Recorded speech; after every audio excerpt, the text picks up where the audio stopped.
नमस्कार दोस्तों। देखिए, यूँ तो कहा जाता है कि महिलाएं जो है अपनी उम्र से कम दिखना चाहती हैं, छोटी दिखना चाहती हैं, लेकिन एक बार चार बुजुर्ग महिलाओं में आपस में ठन गई। सभी कह रही थी कि मैं बड़ी हूँ, मैं बड़ी हूँ। फिर चारों ने सोचा कि चलो पास में ही जो नई बहू आई है उसी से पूछते हैं कि हम में से बड़ी कौन है। तो बहू के पास पहुंची। बहू ने पूछा कि अपना अपना परिचय दीजिए, मैं आप लोगों को जानती तो नहीं हूँ। पहली ने कहा कि मैं भूख हूँ, मैं बड़ी हूँ। बहू ने कहा भूख में विकल्प है, व्यंजन से भी भूख मिट जाती है और बासी रोटी से भी।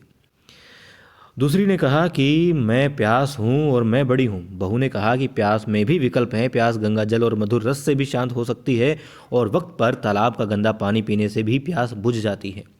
तीसरी महिला ने कहा कि मैं नींद हूँ, मैं सबसे बड़ी हूँ। बहू ने कहा नींद में भी विकल्प है, नींद सुकोमल सेज पर भी आती है और वक्त पर लोग कंकड़ पत्थर पर भी सो जाते हैं। अंत में चौथी बुजुर्ग महिला ने कहा कि मैं आस हूँ, मैं बड़ी हूँ। बहू ने उसके पैर छूकर कहा आशा का कोई विकल्प नहीं है, आशा से मनुष्य 100 बरस भी जीवित रह सकता है, किंतु यदि आशा टूट जाए तो वह जीवित नहीं रह सकता। भले ही उसके घर में करोड़ों की धन दौलत हो, माया से उसका घर भरा हो, लेकिन वह जीवित नहीं रह सकता। यह आशा और विश्वास ही जीवन की शक्ति है। इसके आगे फिर कोई भी वायरस, कोरोना ही कोई चीज़ नहीं है।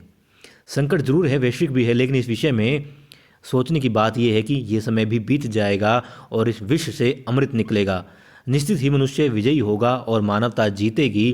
तो आत्मविश्वास बनाए रखें, सकारात्मक सोचें, सकारात्मक विचारों को, समाचारों को ज़्यादा से ज़्यादा लोगों तक पहुंचाएं। माना कि अंधेरा घना है मगर फिर भी दिया जलाना कहाँ मना है। तो ज़्यादा से ज़्यादा अच्छे विचार अपने और अपनों तक पहुंचाएं, लोगों को एक मैसेज दें कि आप उनके साथ हैं। खुश रहें, स्वस्थ रहें।